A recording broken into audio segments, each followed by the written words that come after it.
అందరికీ నమస్కారం. ముందుగా జనతా మీడియా వారికి కూడా నమస్కారం. నా పేరు వాకపల్లి సూర్యప్రకాష్. ఇక్కడ మాది పిఠాపురం నియోజకవర్గం, పిఠాపురం మండలం, కందాడ గ్రామం. స్వతహాగా నేను ఒక పెయింటర్ని. గతంలో పెయింటింగ్ వర్క్ చేసేవాడిని. అలాగే మెగా ఫ్యామిలీ అంటే నాకు ఊహ తెలిసినప్పటి నుంచి కూడా మెగా ఫ్యామిలీ అంటే నాకు అభిమానం. అలాగే ప్రజారాజ్యం నుంచి, అలా తర్వాత పవన్ కళ్యాణ్ గారు ప్రారంభించిన జనసేన పార్టీ నుంచి కూడా నా రాజకీయ ప్రస్థానం మొదలైంది. జనసేన పార్టీ బలోపేతానికి నేను నా స్థాయిలో చాలా కార్యక్రమాలు, అలా కరోనా టైంలో సేవా కార్యక్రమాలు. మెయిన్ ఏంటంటే పవన్ కళ్యాణ్ గారిని ఇష్టపడే వాళ్ళు ఎవరైనా సరే ఇటువంటి సేవా కార్యక్రమాలు ఎక్కువ చేస్తారు. ఎందుకంటే మా గ్రామంలో ఎంపీటీసీ గతంలో జరిగిన లోకల్ బాడీ ఎన్నికల్లో కూడా ఒక ఎంపీటీసీని గెలిపించుకోవడంలో కూడా మేము కీలక పాత్ర పోషించాం. పవన్ కళ్యాణ్ గారు ఒకటే అంటారు, మీలోనే నాయకుడు, మీలోనే సేవకుడు, మీలోనే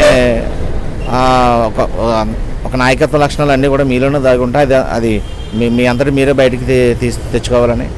అలాగే నేను ఒక జనసేన పార్టీకి ఒక సైనికుల్లాగా పనిచేసి ఈ రోజున పవన్ కళ్యాణ్ గారి ఆశీర్వాదంతో ఈ మునుపెన్నడూ లేని విధంగా పిఠాపురం ఏఎంసీ చైర్మన్ పదవి రావడం నాకు పవన్ కళ్యాణ్ గారి యొక్క ఆశీస్సులతోనే జరిగింది. అలాగే పిఠాపురం నియోజకవర్గంలో పవన్ కళ్యాణ్ గారి ముందు, పవన్ కళ్యాణ్ గారి తర్వాత అనేది మాత్రం ఖచ్చితంగా పిఠాపురం నియోజకవర్గ అభివృద్ధి కనిపిస్తుంది. అందులో భాగంగానే పిఠాపురం ఉప్పాడ ఫ్లైఓవర్ నిమిత్తం కూడా బ్రిడ్జికి శాంక్షన్ అయింది. దాని నిమిత్తం 98 కోట్ల రూపాయలతో అది శాంక్షన్ అయ్యింది. అలాగే 2.0 అంటే మున్సిపాలిటీ నీటి పరిధిలో నీటి పనుల కొరకు కూడా 57 కోట్ల రూపాయల వరకు ఆ విధంగా జరిగింది. చెప్పండి. అలాగే పిఠాపురం నియోజకవర్గంలో 308 కోట్ల రూపాయలతో కూటమి ప్రభుత్వం అధికారంలోకి వచ్చిన ఈ 15 నెలల్లో 308 కోట్ల రూపాయలతో పిఠాపురం నియోజకవర్గ అభివృద్ధికి పవన్ కళ్యాణ్ గారు వెచ్చించారు. అందులో భాగంగానే పిఠాపురం నుంచి ఉప్పాడ వెళ్ళే రైల్వే బ్రిడ్జికి, ఫ్లైఓవర్కి, అలాగే పిఠాపురం పట్టణంలో దూలసంత అభివృద్ధికి, అలాగే పిఠాపురం గవర్నమెంట్ హాస్పిటల్లో 30 పడకల ఆసుపత్రిని 100 పడకల ఆసుపత్రిగా రూపుదిద్దడం, అలాగే ఏలేరు శుద్ధగడ్డ గొల్లపురంలో అది గత ప్రభుత్వంలో ఇచ్చిన కాలనీకి వెళ్ళాలంటే కాలువ మీదుగా చిన్న వంతెన మీదుగా వాటర్ వెళ్ళడంతో దానికి బ్రిడ్జి నిమిత్తం అలాగే పిఠాపురం పట్టణంలో దేవాలయాలు అభివృద్ధి, పిఠాపురం నియోజకవర్గ వ్యాప్తంగా గ్రామాల్లో జలజీవన్ మిషన్, అలాగే సీసీ రోడ్లు, బీటీ రోడ్లు. అసలు పవన్ కళ్యాణ్ గారు ఇక్కడ మన పిఠాపురం నియోజకవర్గంలో గెలిచి వచ్చిన తర్వాత వెంటనే 6 నెలల్లో గుంతలన్నీ పూర్తి చేసి ఎక్కడ కూడా గొతుకులు లేకుండా రోడ్లు వేయడం జరిగింది. ఆ విధంగా 308 కోట్ల రూపాయలతో అభివృద్ధి కార్యక్రమాలు చేపట్టారు పిఠాపురం నియోజకవర్గంలో. అలాగే ఉప్పాడ తీర ప్రాంతం సముద్రానికి కోతకు గురై తీర ప్రాంతం దానికి రక్షణ గోడకి నిమిత్తం 323 కోట్ల రూపాయలతో అది కూడా శాంక్షన్ అయ్యింది. తొందరలోనే అది ఆ పనులు కూడా మొదలు పెడతారు. చెప్పండి. ఇంకా సార్, ఇప్పుడు మరి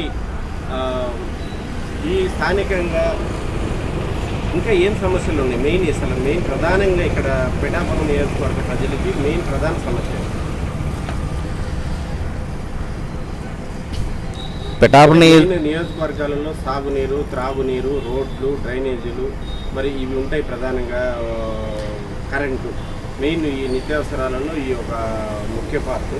మరి ఈ విద్యుత్ కానీ, రోడ్లు కానీ, డ్రైనేజీలు కానీ, సాగునీరు కానీ, త్రాగునీరు కానీ వీటి మీద ఏమిటి తీసుకుంటున్నారు?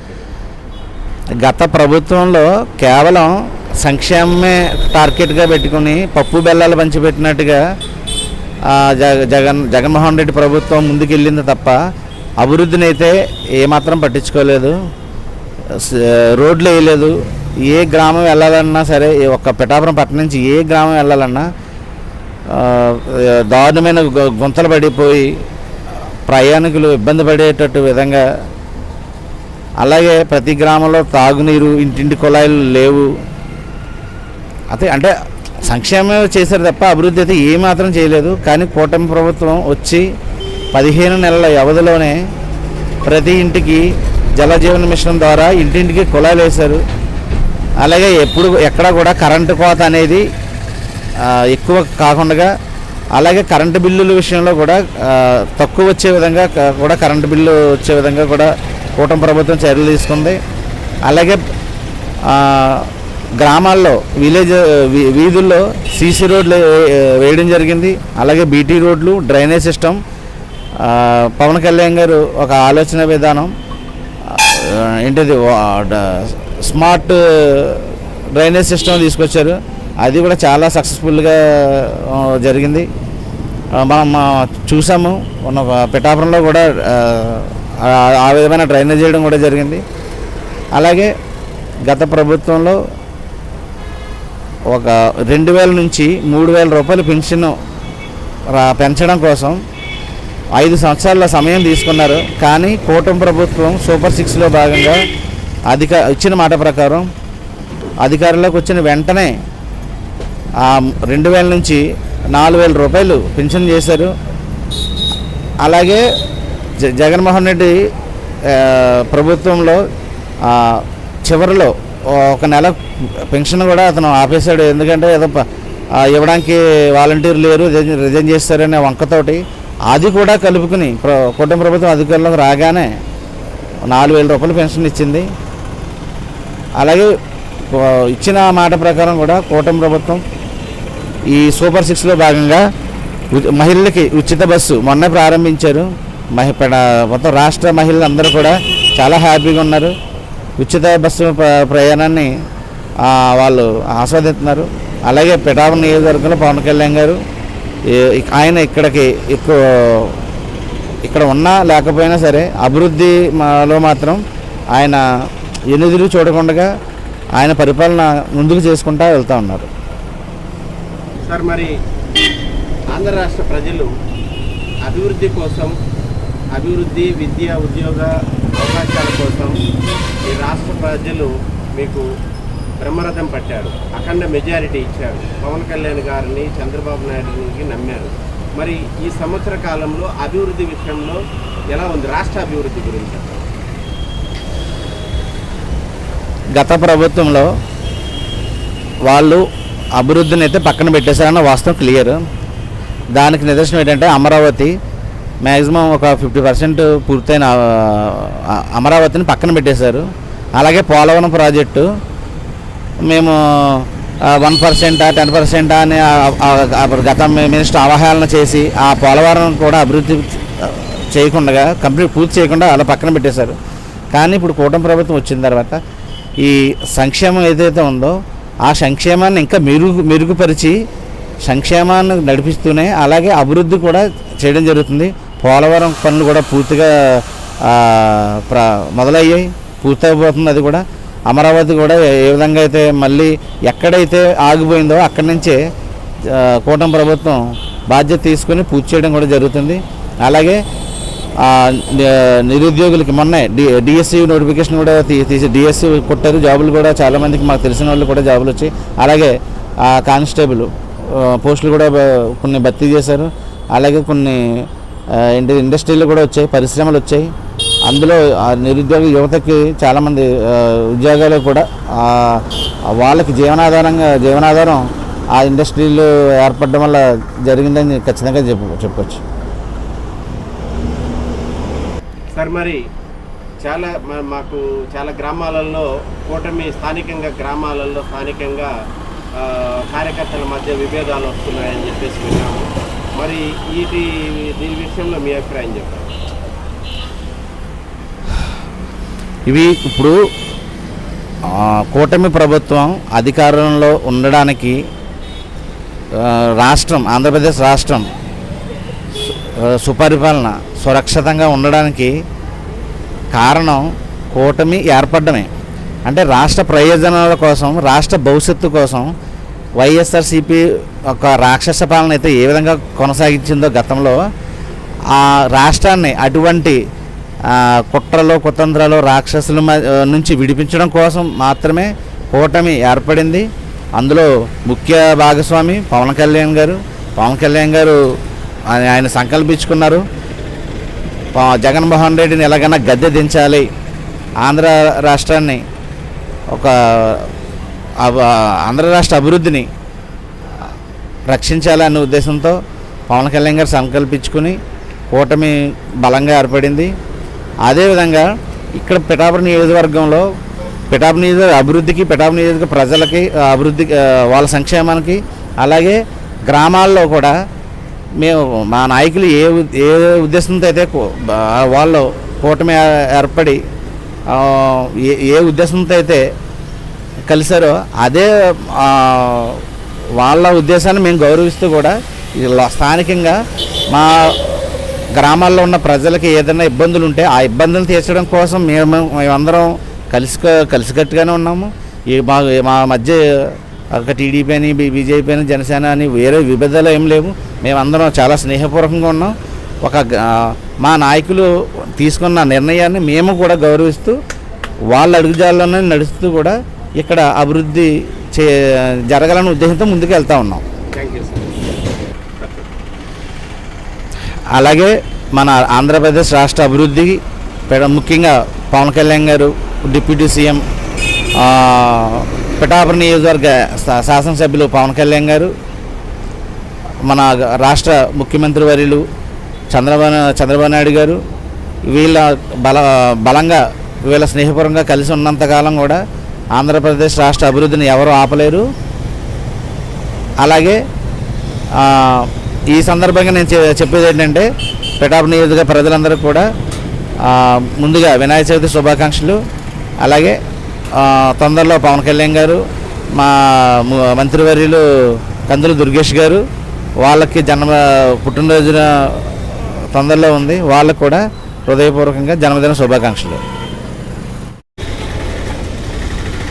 అలాగే పిఠాపురం ఎమ్మెల్యే గారు పవన్ కళ్యాణ్ గారు ఒక ప్రజలకి ఏ విధంగా అయితే సేవ చేయాలనే ఉద్దేశంతో ఒక పార్టీని, జనసేన పార్టీని స్థాపించి ముందుకెళ్ళారో, ప్రజలకు సేవ చేద్దాం అంటే ప్రజలకు ఏదో ఒకటి చేయాలనే ఉద్దేశంతో ఆయన వచ్చారు. దానికి నిదర్శనమే ఆయన జీతం కూడా ప్రతీ నెల పిఠాపురం నియోజకవర్గంలో ఉన్న 42 మంది తల్లిదండ్రులను కోల్పోయిన అనాథ దేవుళ్ళు, వాళ్ళని అనాథ పిల్లలు అనాథలు అనొద్దన్నారు, దేవుని బిడ్డలుగా వాళ్ళని సంబోధించమని చెప్పారు పవన్ కళ్యాణ్ గారు. అలాంటి తల్లిదండ్రులు కోల్పోయిన దేవుని పిల్లలకి 42 మందిని గుర్తించి పిఠాపురం నియోజకవర్గంలో ప్రతీ నెల వాళ్ళకి 5,000 రూపాయలు చొప్పున వాళ్ళ ఇంటికి వెళ్ళి ఇచ్చే విధంగా కార్యక్రమం చేపట్టారు. ఒక 3 నెలలు గడిచింది. ఈ నెల మొన్న ఇచ్చాం మేము కూడా. అది కార్యకర్తల నాయకులకి ఆ బాధ్యతను అప్పగించారు. వాళ్ళు ఎక్కడికి ఒక బ్యాంక్ వెళ్ళక్కర్లేదు, పార్టీ ఆఫీస్కి వెళ్ళి తీసుకొని అవసరం లేదు. ఆ గ్రామంలో ఉన్న నాయకులే డైరెక్ట్గా వాళ్ళ ఇంటికి వెళ్ళి వాళ్ళకి ఇచ్చే కార్యక్రమం అయితే చేపట్టారు. నిజంగా ఆయనని నమ్ముకుని ప్రయాణం చేస్తున్న వాళ్ళు అవ్వచ్చు, ఆయనని నమ్మి ఆయనకు ఓట్లేసిన ప్రజలు అవ్వచ్చు, వాళ్ళ పట్ల ఆయన ఒక కమిట్మెంట్ ఏ విధంగా అయితే ఉన్నదో ఇంతకంటే గొప్ప ఉదాహరణ అయితే ఏ ఉండదు. అలాగే పిఠాపురం ఆడపడుచులు అంటే పవన్ కళ్యాణ్ గారికి ఎనలేని అభిమానం. మొన్న జరిగిన రాఖీ పండగకి పిఠాపురం కాన్స్టిట్యున్సీలో ఉన్న భర్తను కోల్పోయిన వితంతువులు ఉంటారు కదా, వాళ్ళకి మీకు అండగా నేనున్నాను, ఒక అన్నగా నేనున్నాను అని వాళ్ళకి ధైర్యం భరోసా ఇవ్వడం కోసం వాళ్ళకి నాయకుల చేత అంటే మా చేత వాళ్ళ ఇంటికి వెళ్ళి వాళ్ళని పరామర్శించి వాళ్ళకి చీరలు పంపిణీ చేయండి అనే ఒక బలమైన కార్యక్రమం కూడా మా నాయకులు మాతోటి చేయించారు. మా నియోజకవర్గంలో మా గ్రామాల్లో మా నాయకత్వాన్ని బలపరిచే కార్యక్రమం కూడా ఇది ఒకటి అవుతుంది.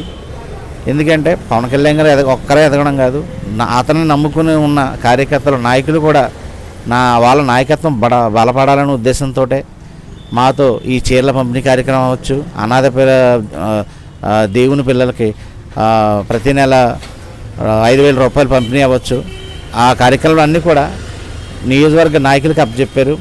అలాగే పవన్ కళ్యాణ్ గారికి ఒక commitment, I will make sure SC ST అని చెప్పారు. అంటే ఒక దళితుల మీద ఆయనకున్న కమిట్మెంట్ గతంలో చెప్పారు. మేము దళితుల్ని నేను హామీ ఇస్తున్నాను, వాళ్ళకి పెద్దపేట వేస్తానని హామీ ఇచ్చారు. అందులో భాగంగానే పిఠాపురం నియోజకవర్గంలో మునుపెన్నడూ లేని విధంగా ఒక మార్కెట్ యార్డ్ చైర్మన్ పదవి ఒక దళిత విభాగానికి చెందిన నాకు ఇవ్వడం అనేది నాకు చాలా హ్యాపీగా ఉంది. అలాగే పార్టీకి ఏ విధంగా అయితే పార్టీ బలోపేతానికి ఏ విధంగా అయితే మనం కష్టపడి పనిచేసామో అలాంటి వారిని గుర్తించారు అనేది ఇంతకంటే పెద్ద ఉదాహరణ అయితే ఏం లేదు. ఆయన నమ్ముకుని ప్రయాణం చేసిన ప్రతి ఒక్కరికి కూడా పవన్ కళ్యాణ్ గారు నాయకత్వాన్ని బలపరుస్తున్నారు. ముఖ్యంగా పవన్ కళ్యాణ్ గారికి ఈ సందర్భంలో కూడా నేను థ్యాంక్స్ చెప్పు తప్ప ఇంకా ఇంకోటి ఏమీ నేను ఆయనకి చెప్పలేను. Thank you.